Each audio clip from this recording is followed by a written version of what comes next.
Comment bien utiliser un Deus ex machina dans la création d'un scénario, d'un roman ou d'un livre ou d'un ce que tu veux. Donc je t'explique ce que moi je fais parce que j'ai écrit L'Avènement, le bouquin que j'écris, que je continue à écrire, sur un format tragique d'Euridipe en théâtre, si tu veux. Donc forcément, mon acte 5, c'est toujours un Deus ex machina. Donc il y a l'intervention d'un dieu, d'une conscience supérieure, qui va te débriefer tout ce qui s'est passé, qui peut même aider à solutionner certains trucs. Donc je prends le mauvais exemple du Deus ex machina. On est en plein climax, c'est-à-dire qu'on est à l'acte 4. Ça envoie du steak, tu vois, c'est hyper dense, c'est le combat, c'est insolvable. Donc on en revient à un affrontement. Et là, en fait, tu vas tirer la manche du Deus ex machina, de la personne super forte, pour lui demander de t'aider. Tu vois, c'est un peu comme si dans Jujutsu Kaisen, un truc que j'aime beaucoup, tu vas voir directement Gojo et tu fais tu peux m'aider à tuer le méchant là ?» Il n'y a aucun enjeu. Il va gagner, il est le plus fort, on le sait. C'est aucun intérêt.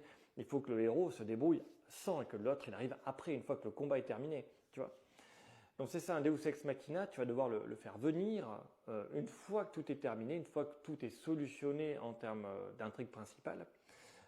Et ça va te rajouter en fait des explications, quelque chose en plus, où il va affronter quelque chose d'autre qui était caché derrière, qu'on pouvait pas battre, qu'on ne voyait pas, qu'on avait senti, pressenti. Je t'amène à revoir ma vidéo sur le suspense. Mais moi, comment je l'utilise, mon Deus ex machina, c'est que en gros, tu as la présentation, tu as la dramaturgie, qu'est-ce que c'est, quelle est la situation, acte 1, présentation, acte 2, où est-ce qu'on est, quelle est l'intrigue, acte 3, nœud dramatique, eh ben, on n'arrive pas à résoudre, c'est impossible. Donc, acte 3, climax, c'est là où on s'affronte.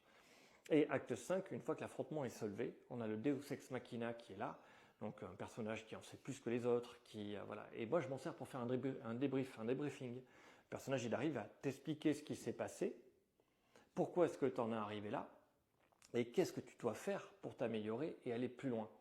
Tu vois, je m'en sers d'une manière un peu particulière. C'est vraiment pour faire une forme de débriefing, où on fait le point sur oui, il y a eu un nœud dramatique, oui, il y a eu une situation qui était insolvable, vous avez essayé de trouver une solution, vous n'avez pas réussi, il y a eu un affrontement psychique, intellectuel, physique, et derrière, voici l'état des lieux où est-ce qu'on en est. Il n'y a pas de bonne ou de mauvaise réponse, hein. La question c'est comment on fait pour continuer. Et ça, je pense que c'est très humain et que les gens aiment beaucoup.